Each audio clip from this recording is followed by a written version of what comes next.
I've got a first prototype here. I've got my Pico, it's this one here. It's plugged into this board which has space for 4 Picos. So what I've got here is actually a Pico probe, a Pico that's being programmed, a Pico probe, and another Pico that's being programmed, which is missing at the moment. And instead of using these ST-Link V2s to do the SWD programming, single wire debug programming, with the Pico you use Picos, or I do anyway, it's one of the options. Pico set up and running a program called Pico probe. So this Pico here is actually the probe for that, and it's using SWD. The reason for it is given in the documentation for the Pico. It's because this is dual core, and the ST-Link V2 doesn't support dual core, so that's why that happens. This is something that I just made up. I thought I might need it in the future, and I'm using it here just to do the transputer link. So what I've got here is a link going from this Pico over to this board. I've got the link adapter here, the IMSC11, and at the moment we've got data flowing this way from the Pico, which is just sending data out. So it's sending one packet out, and that is going over through the link adapter, well, through the level shifters, because it's 3.3 volts here coming out of the Pico.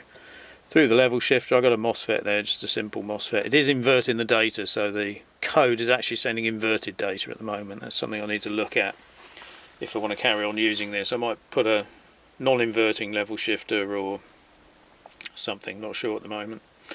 And that is then coming out of the 8-bit data bus, going into the Arduino here, which is displaying the value that it's read and performing the handshaking as a valid line, so it knows there's new data when valid goes high.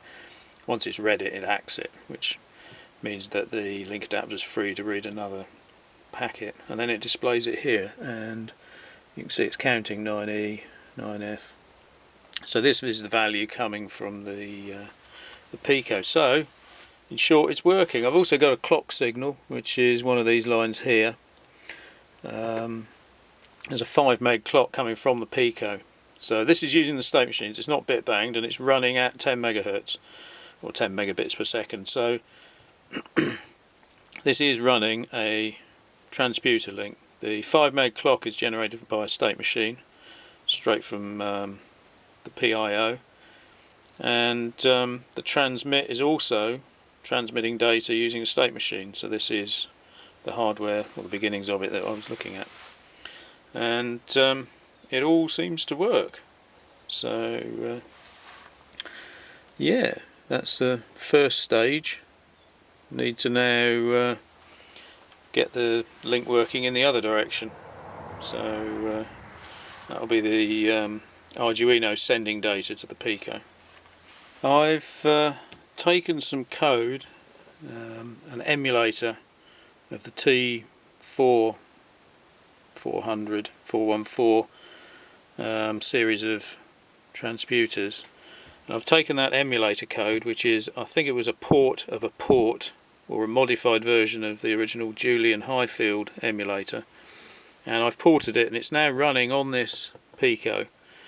It's not doing anything because it's not attached to any of the links or anything, or the link yet, but it is running. So I'm not entirely sure what it's outputting. It should be running a Hello World program written in Occam, which just prints hello out one of the links, and I've run that emulator on my PC, and that does work.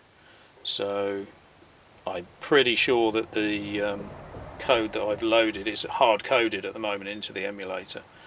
I'm pretty sure that that's working, and it does stall strangely on an input, but I need to attach those instructions that deal with links to the link hardware when I get it working, and see what comes out. So at the moment it is sitting there in a loop, running Well, I think it's doing nothing actually, because it's finished the program. It's stopped, but the links are still going because well, actually I've got my code running in the same loop, so the emulator is running and my code that sends values out over the link is running, so it's not doing nothing. So I'm hoping to get that working. So the next step, once the links are up, is to wire in those instructions.